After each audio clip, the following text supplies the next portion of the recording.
जीत ले हम सारी दुनिया। बीच हमें आज बोने दो, रोज उसे थोड़ा बढ़ने दो। छू लेंगे आकाश हम, मन के विचार हकीकत बने।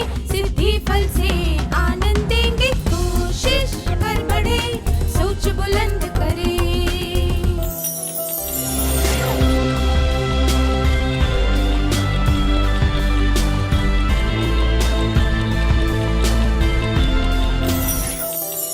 नमस्ते छात्रों, आशा है आप सब मजे में हैं। क्या हम आज के सत्र की शुरुआत एक कार्यकलाप से करें? क्या हम आज के सत्र की शुरुआत उस गीत से करें जो हमने पिछले सत्र में सीखा था? कृपया खड़े हो जाइए।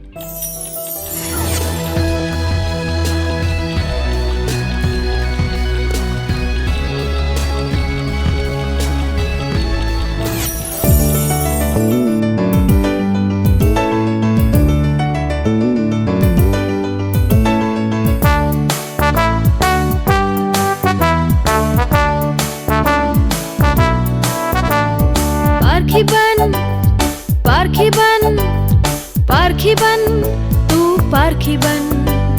पारखी बन, पारखी बन, पारखी बन, तू पारखी बन। विचार और कार्य ऐसा करे के उज्जवल बनकर अडोल रहे। विचार और कार्य ऐसा करे के उज्जवल बनकर अडोल रहे। पारखी बन, पारखी बन, पारखी बन, तू पारखी बन। पारखी बन, पारखी बन, पारखी बन, तू पारखी बन। खिलते फूलों को मसल न देना, क्रोध से उसे कुचल न देना। खिलते फूलों को मसल न देना, क्रोध से उसे कुचल न देना। पारखी बन, पारखी बन, पारखी बन, तू पारखी बन। पारखी बन, पारखी बन, पारखी बन, तू पारखी बन।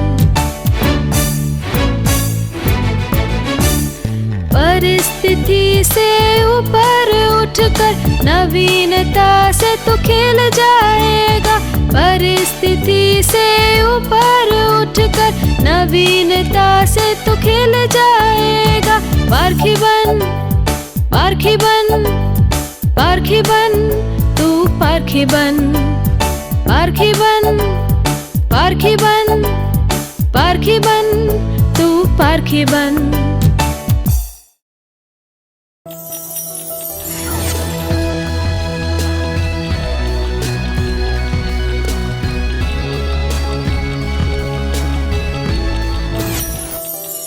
बहुत अच्छी तरह गाया, धन्यवाद। पिछले सत्र में हमने देखा था कि मूल्यांकन का मतलब क्या होता है, उपयोगी आलोचना और विनाशकारी आलोचना किसे कहते हैं, और हम मूल्यांकन क्यों करते हैं। आइए अब इस बात पर ध्यान दें कि मूल्यांकन किस तरह करना चाहिए।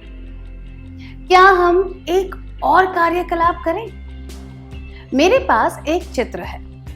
मैं चाहती हूँ कि आप में से एक छात्र इस चित्र की उपयोगी आलोचना करे और दूसरा छात्र इसकी विनाशकारी आलोचना करे। अब कृपया दो छात्र स्वेच्छा से यहाँ आए।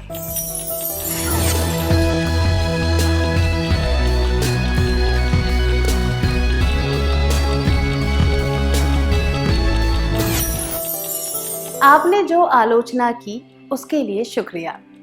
क्या हम उनमें से कुछ बातों पर चर्चा करें?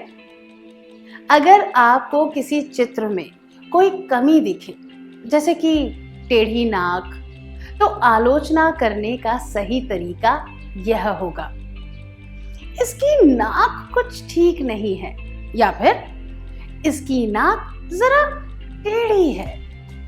पर इस तरह की बात करना ठीक नहीं होगा। लगता है कि चित्रकार टेढ़ी नाक वाला है, इसीलिए उसने चित्र में भी टेढ़ी नाक बनाई है। इस तरह की आलोचना नहीं करनी चाहिए। किसी व्यक्ति का मजाक उड़ाए बिना और उसे दुख पहुंचाए बिना भी उसके काम, विचार या बातों की आलोचना की जा सकती है। दूसरे शब्दों में कहें तो किसी के काम या विचारों का मूल्यांकन करना चाहिए, उसके व्यक्तित्व का नहीं। मैं दोहराती हूँ, किसी व्यक्ति का मजाक उड़ाए बिना और उसे दुख पहुंचाए बिना भी उसके काम, विचार या बातों की आलोचना की जा सकती है। दूसरे शब्दों में कहें तो किसी के काम या विचारों का मूल्यांकन करना चाहिए, उसके व्यक्तित्व का नहीं। आप एक क्रिकेट मैच देख रहे हैं। आपकी मनपसंद टीम बहुत बुरी तरह खेल रही है। आप उनका मूल्यांकन कैसे करेंगे? क्या आप ऐसा कहेंगे, इन्हें टीम में क्यों लिया गया है, इन्हें कुछ नहीं आता, या ये लोग केवल खा पीकर ऐश करना जानते हैं, खेलना इनके बस की बात नहीं है? आप दोनों में से कोई भी बात नहीं कहेंगे। यह तो अच्छी बात है। दूसरों का मूल्यांकन करते वक्त हमें ना तो उनका अपमान करना चाहिए, ना ही उनके बारे में कोई बुरी बात कहनी चाहिए। फिर से कहिए, दूसरों का मूल्यांकन करते वक्त हमें उनका अपमान नहीं करना चाहिए और उनके बारे में भी कोई बुरी बात नहीं कहनी चाहिए। क्या आपने कभी किसी का मूल्यांकन करते वक्त उसका अपमान किया है? अब आपको उस बारे में कैसा लग रहा है? क्या आप जोड़ियां बनाकर इस बारे में बात कर सकते हैं? मैं चाहती हूं कि बाद में कोई एक छात्र इस बारे में पूरी कक्षा के सामने भी बताए। ठीक है?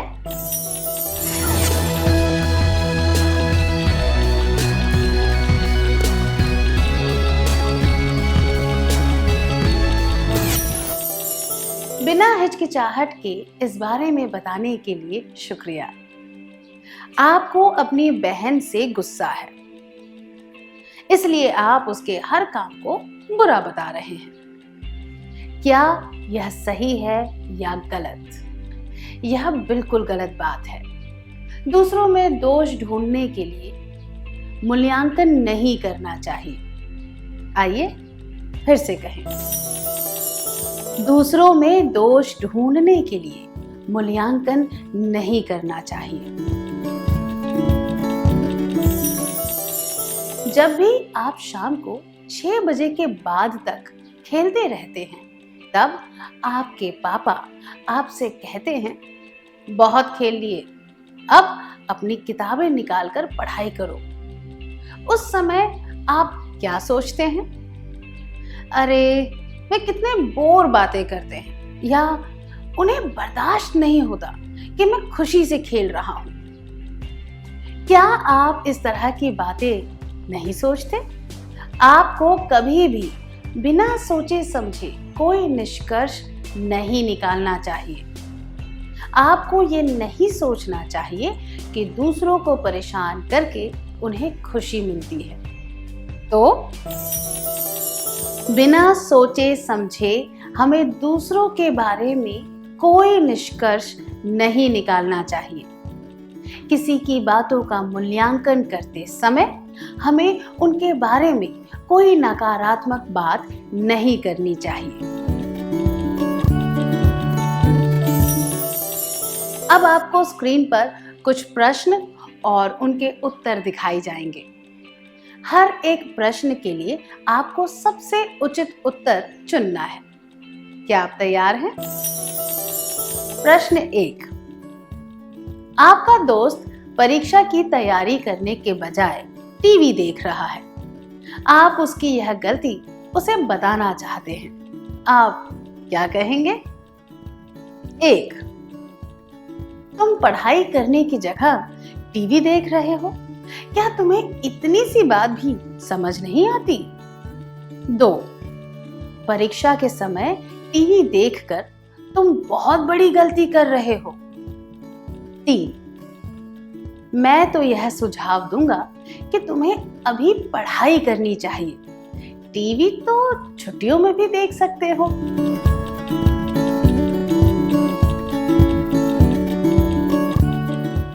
यह जवाब, तुम पढ़ाई करने की जगह टीवी देख रहे हो, क्या तुम्हें इतनी सी बात भी समझ नहीं आती, उचित नहीं है, क्योंकि इस जवाब में अपमान की भावना है.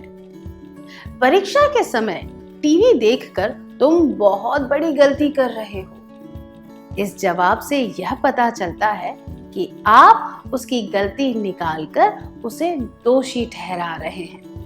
जबकि यह जवाब, मैं तो यह सुझाव दूंगा कि तुम अभी पढ़ाई करो, टीवी तो छुट्टियों में भी देख सकते हो, उचित है, क्योंकि इसमें किसी का अपमान किए बिना एक सकारात्मक सुझाव दिया गया है. किसी सलाह या सुझाव के तौर पर भी मूल्यांकन किया जा सकता है. मैं दोहराती हूं, किसी सलाह या सुझाव के तौर पर भी मूल्यांकन किया जा सकता है. अब अगला प्रश्न. प्रश्न 2. आपके भाई ने एक आकृति बनाई है जिसमें कुछ रेखाएं टेढ़ी है. आप उसे क्या कहेंगे? 1. अगर कुछ रेखाओं को सीधा कर दिया जाता तो यह आकृति और भी अच्छी दिखती. 2. इन टेढ़ी रेखाओं से पूरी आकृति खराब हो गई है. 3. अगर तुम इस तरह आकृति बनाते हो तो तुम्हें यह सब करने की कोई जरूरत नहीं है.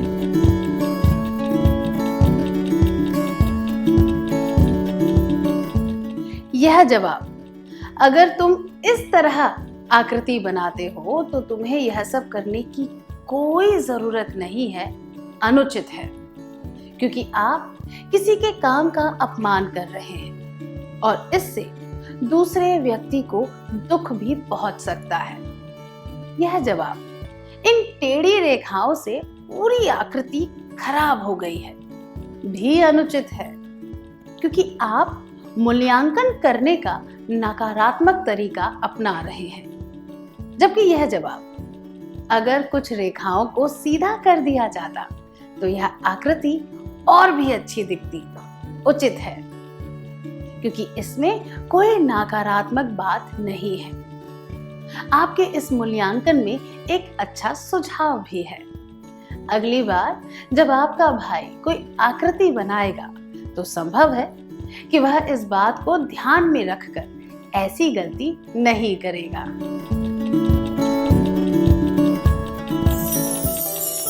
जब किसी मूल्यांकन में सकारात्मक सुझाव दिया जाता है तो उसमें कोई नकारात्मक बात नहीं होती, तो उस मूल्यांकन को लोग उत्साह के साथ स्वीकार करते हैं.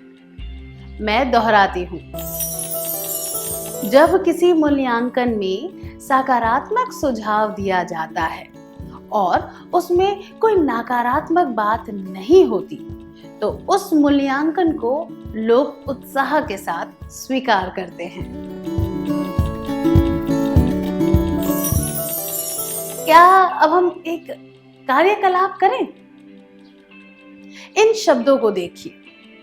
क्या आप इनको बेहतर तरीके से लिखने के सुझाव देते हुए उपयोगी आलोचना कर सकते हैं?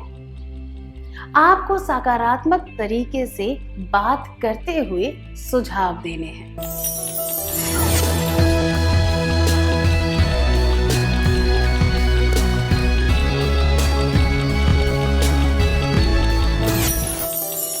धन्यवाद, बहुत बढ़िया किया.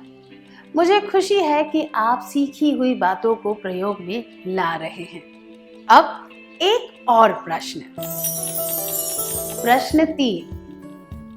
आपका भाई अपने रूप रंग पर ज्यादा ध्यान नहीं देता. आप उसे क्या कहेंगे? 1. तुम कितने गंदे दिख रहे हो. 2. अगर तुम्हारा यही हाल रहा तो तुम जीवन में कुछ नहीं कर पाओगे. 3. अगर तुम साफ सुथरे कपड़े पहनकर अपने बाल ढंग से बनाओगे तो बहुत सुंदर दिखोगे.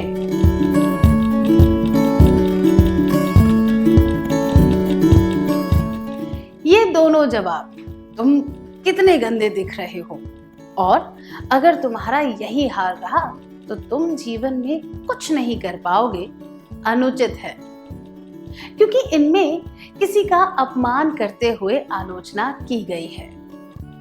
यह जवाब, अगर तुम साफ सुथरे कपड़े पहनकर अपने बाल ढंग से बनाओगे तो बहुत सुंदर दिखोगे, उचित है, क्योंकि यहाँ पर कठोरता से यह नहीं कहा गया है कि उसका रूप रंग सही नहीं है, बल्कि सुधार लाने के लिए सकारात्मक रूप से एक सुझाव दिया गया है.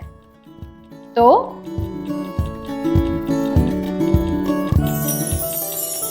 किसी का या किसी चीज का मूल्यांकन करते समय हमें ठोस सुझाव देने चाहिए ताकि परिस्थिति को सुधारा जा सके. मैं दोहराती हूँ, किसी का या किसी चीज का मूल्यांकन करते समय हमें ठोस सुझाव देने चाहिए ताकि परिस्थिति को सुधारा जा सके.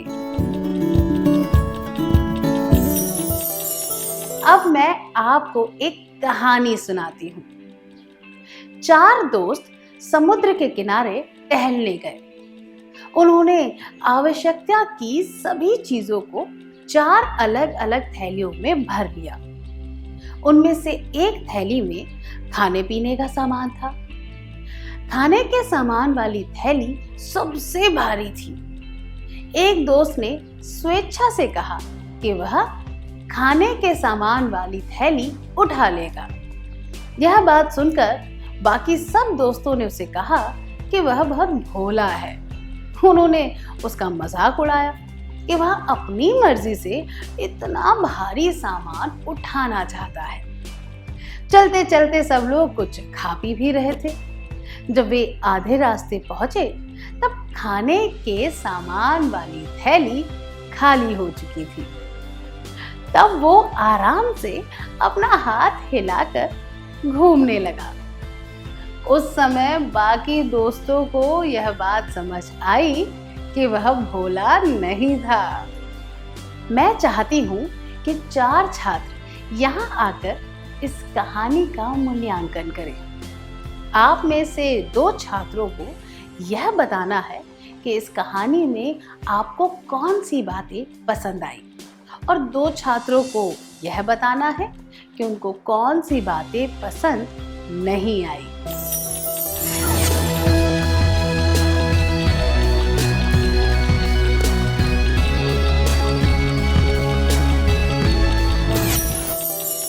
बहुत बढ़िया किया, धन्यवाद.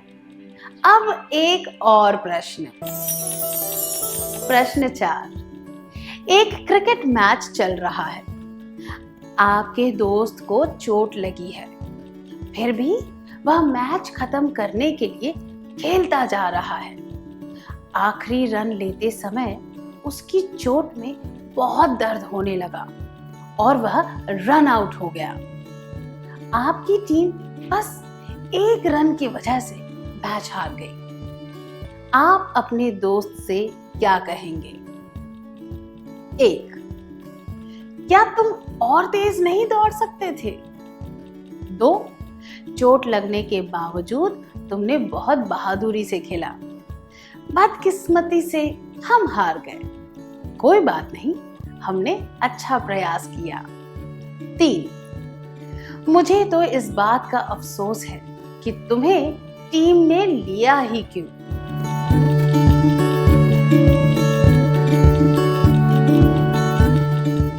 क्या तुम और तेज नहीं दौड़ सकते थे? यह जवाब उचित नहीं है, क्योंकि इसमें नकारात्मक भावना है, जबकि उस व्यक्ति ने तो बहुत बहादुरी के साथ खेला था. यह जवाब मुझे तो इस बात का अफसोस है कि तुम्हें टीम में लिया ही क्यों। ये भी अनुचित है, क्योंकि इसमें दूसरे व्यक्ति का अपमान किया गया है, जिससे कुछ भी हासिल नहीं होगा। जबकि यह जवाब चोट लगने के बावजूद तुमने बहुत बहादुरी से खेला। बदकिस्मती से हम हार गए। कोई बात नहीं, हमने अच्छा प्रयास किया। उचित है, क्योंकि इसमें परिस्थितियों को समझने की कोशिश की गई है। इसमें दूसरे व्यक्ति की भावनाओं का भी ध्यान रखा गया है। इस मूल्यांकन में परिस्थिति और उस व्यक्ति की मानसिक स्थिति को ध्यान में रखा गया है।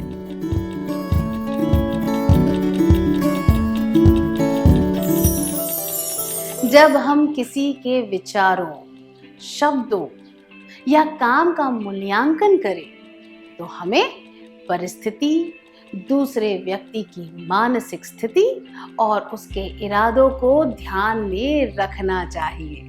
मैं दोहराती हूँ, जब हम किसी के विचारों, शब्दों या काम का मूल्यांकन करें, तो हमें परिस्थिति, दूसरे व्यक्ति की मानसिक स्थिति और उसके इरादों को ध्यान में रखना चाहिए। अब अगला प्रश्न, प्रश्न 5। आपकी बहन की एक बात आपको अच्छी नहीं लगती, आप उसे कैसे बताएंगे? 1, आप कहेंगे, मुझे यह बिल्कुल पसंद नहीं है, ऐसा फिर से मत करना। 2, आप कहेंगे, तुमने पहले भी ऐसा ही किया था, और उसे पहले की बातें गिनाने लगेंगे। 3, आप कहेंगे, मैंने तुम्हें कितनी बार समझाया है, पर तुम कभी नहीं सुधर सकती।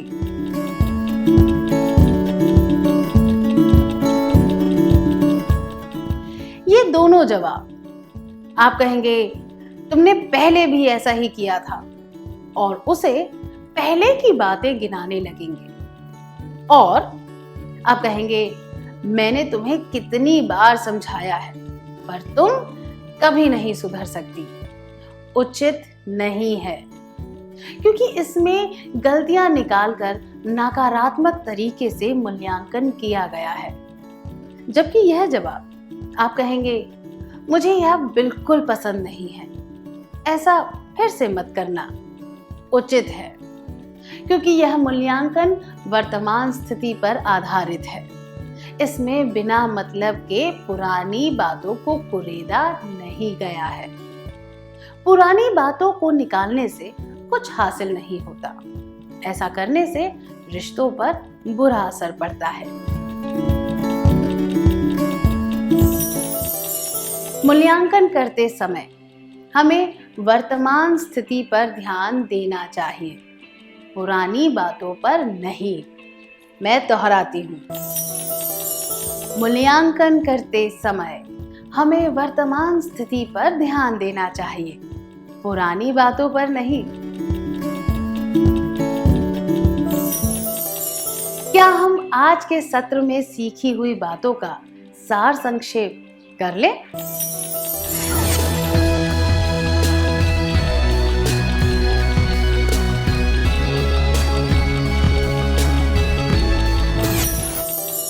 दूसरों का मूल्यांकन करते वक्त हमें उनका अपमान नहीं करना चाहिए और उनके बारे में कोई बुरी बात नहीं कहनी चाहिए। दूसरों में दोष ढूंढने के लिए मूल्यांकन नहीं करना चाहिए। जब हम किसी के विचारों, शब्दों या काम का मूल्यांकन करें, तो हमें परिस्थिति, दूसरे व्यक्ति की मानसिक स्थिति और उसके इरादों को ध्यान में रखना चाहिए। मूल्यांकन करते समय हमें वर्तमान स्थिति पर ध्यान देना चाहिए, पुरानी बातों पर नहीं। सत्र का सार संक्षेप करने के लिए धन्यवाद।